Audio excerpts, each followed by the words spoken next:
Lady Mossy here. Welcome back, and on this week's edition of Cosplay Tips from a Fashion Designer, I'm here to talk to you about fabric.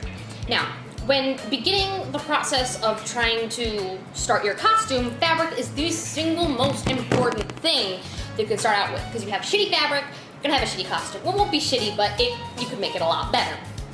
So the other day, what made me want to make this video, the other day I went into Joann's and I saw that they had a special section for cosplay. It was cosplay fabric and patterns. I was like, oh my god, this is awesome. They're trying to actually help people that are around this time of year are going into the stores for this stuff, and they have no idea what they're doing.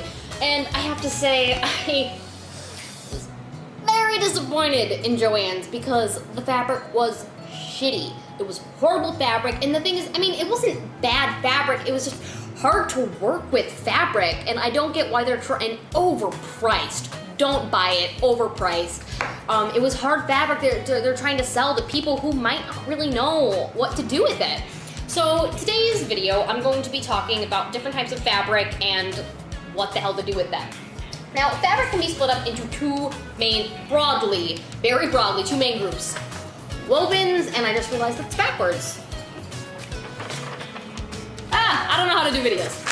It can be split up into two main groups, wovens and knits. So wovens, basically, I have an example for you. This huge thing of muslin that I have here. So the difference is that wovens are tight. The threads are woven together, so they're like this.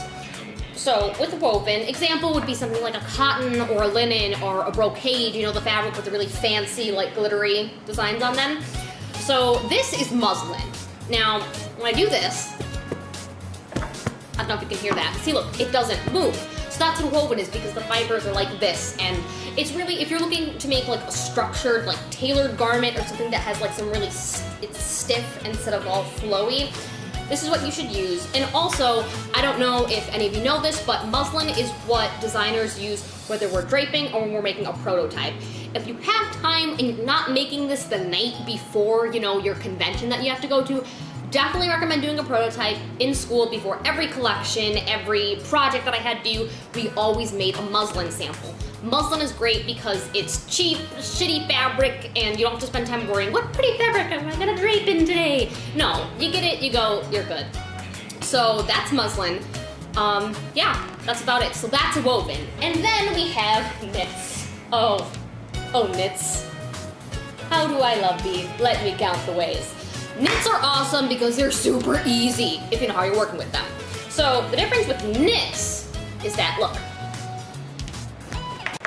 it's stretchy. So the way that knits are, the threads are a little looser. You know, they're not like this, they're like that. That way you can stretch. And what's great about knits is that, you know, if you make a mistake, it's fine, because if you make it a little too small, the fabric will still stretch to fit you. Whereas with wovens, if, you know, let's say you're, you know, a half inch, even a quarter, let's say even if you're an eighth of an inch, this close to being done. Eighth of an inch off on something on one seam. Eighth of an inch off. So this side seam, the back, you know, that could add up to over 1.5 inches of being wrong. And that makes a huge difference in a structured garment. But with knits, it stretches. So, I mean, yes, there are exceptions. Some knits, you know, won't be as easy to work with, but that's generally what knits are. And let me tell you, the main difference working between wovens and knits is the machine that you should use. Now, if you don't have a serger, then that's totally okay. I've seen people use home machines and just change it to the zigzag stitch. If you can change it, it's a little zigzaggy on the dial where you can change the stitch. What's it called? So you can do that on knits, but if you have a serger or you do a lot of work with knits, I highly recommend investing in one. It's amazing, it's awesome. It's a pain in the ass to thread because you have to go through all this crazy bullshit, and if one little thing is unthreaded, it goes up in flames, basically. But I think I saw some online. I looked up like an hour or two ago. There's like some that you can get at Walmart can be like $200 and under. So if you want to invest in that, I definitely recommend it. I use it all the time because I love making knits, because like I said, a lot easier than wovens. And if you want something really, you know, drapey and fun, this was actually a cowl back design that I was doing. might not be able to see it on camera, but just like the back, you know, like cow necks. Pretty. So yeah, so, and the main difference is too, let me show you. So this was a Harry Potter themed dress that I had made, and it might be kind of hard to see, but halfway through my serger broke, and I had made this for like a themed game night at the Art Institute, and the needle broke on my serger. I didn't have another one, but I ain't no quitter, so I had to use my regular machine. So even if you do just a straight stitch with knits, it's okay, it'll work. It's a lot easier and a lot better to use a serger though. So this is what a serge looks like. If I can get this to focus and so you can see, there we go, kind of. Okay, so there you go. So that's a serger. That's the stitch that it does. I guarantee you, look on any t-shirt, any stretchy piece of clothing that you have, it'll have that stitch there. So basically what a serger is it does two straight stitches like on your sewing machine, and then it does kind of like an overlock stitch. So you can kind of see on here, it goes over. So that way there's a little knife on the edge of the serger and it chops off the edge and makes it all nice and clean and smooth and beautiful. But like I said, my needle broke. I ain't no fucking quitter. I had to wear this shit. And so I just did a straight stitch and it was fine. I wore my outfit. It was perfectly fine. It was okay. But you know, and with some, depending on what knit you're using, you might have to use a straight stitch machine, just regular home serger. So this was a cute little top that I made when I went to a Pokemon event. Kind of cute. But this is a neoprene fabric and it is super, super thick.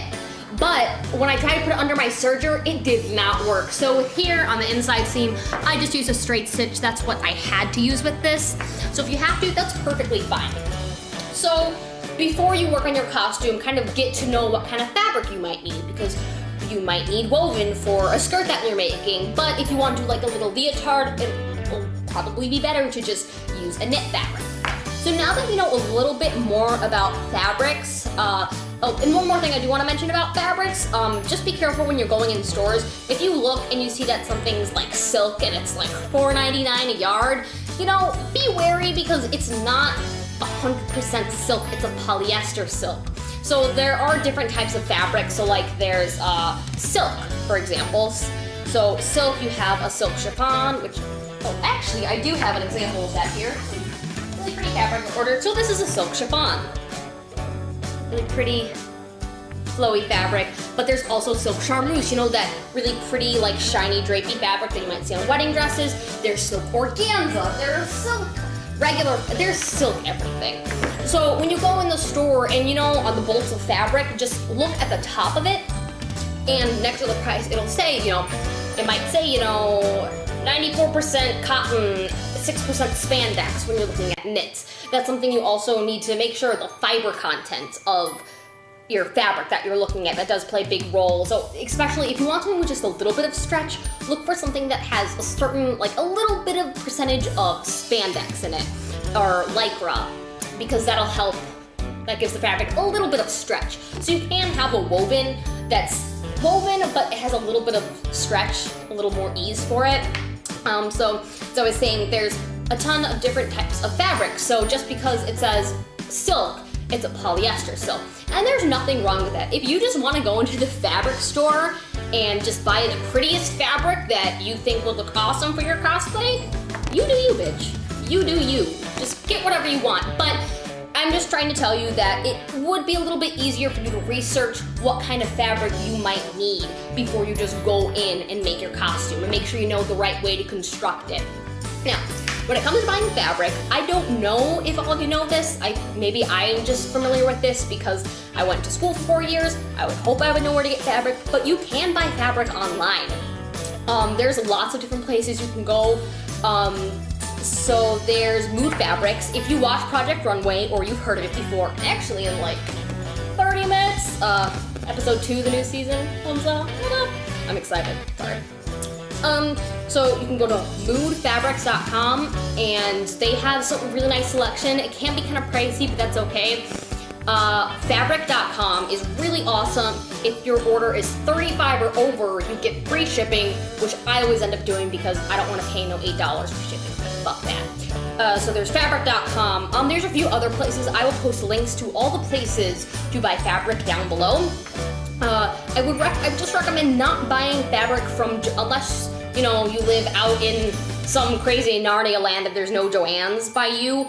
I would recommend going in the store to Joann's, just because the one thing that's kind of difficult about buying fabric online is that you can't see it. Sometimes, you know, you might have a bad experience with it. When I first started buying fabric when I went to school, oh my god, I have nightmares about this shit. Like, so much, it was like, I got the wrong fabric, the wrong amount of fabric, it was dirty when I got it. So, I mean, you won't all have that experience, but just know that some problems might arise if you need this fabric, like you have a convention to go to in 3 hours, or the next day. Don't order it online.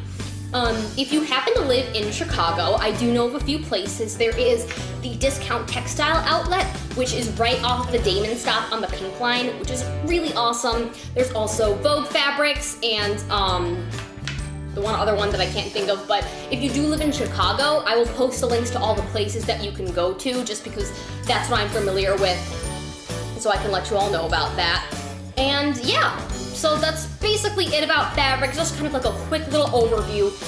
If you, like I said, I'll post all the links to everything that I talked about in this video down below, and I'll also post information on the Quantum Dimension Productions Facebook page. If you have any questions, feel free to leave a comment on the page there or in the video down below, and I will definitely answer them. I'm here to help you. I am so passionate about fashion, and I really want everyone just to be able to make the best costume that they can, in whatever way that I can do to help. So that was today's little video about fabric. I think in my next video I will be talking a little bit about construction and going over how I'm doing my Butterfree costume. So yeah, if you have any questions about anything, let me know. I really hope you guys are liking this series. I really enjoy filming videos for you and helping you on your cosplay journey. So tune in next week, and I'll see you later. Bye!